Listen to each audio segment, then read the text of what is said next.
This is Dr. Colley of Advanced Joint Replacement Center. Welcome to our latest installment of Orthopedic Fireside Chats. Today we're going to be discussing shoulder arthritis. Arthritis is cartilage wear at the ends of the bone that leads to bones rubbing together. This leads to pain, decreased range of motion, and swelling.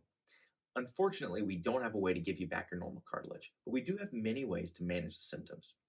First, I recommend a home exercise program focused on gentle shoulder stretches and deltoid strengthening.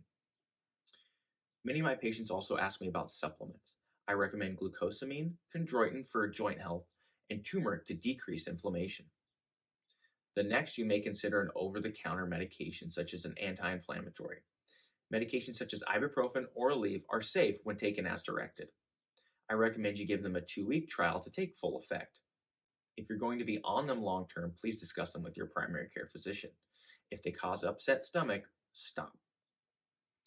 You may also consider a prescription anti-inflammatory that's a bit easier on the stomach if you're going to be taking them long-term. Next, injections. Cortisone or steroid injections are very effective at decreasing inflammation of the joint and helping improve your pain. Finally, if all conservative treatments fail, some patients may consider shoulder replacement.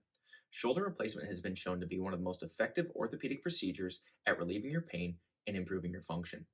With newer implants and minimally invasive techniques, we can get patients back to doing the activities they love faster.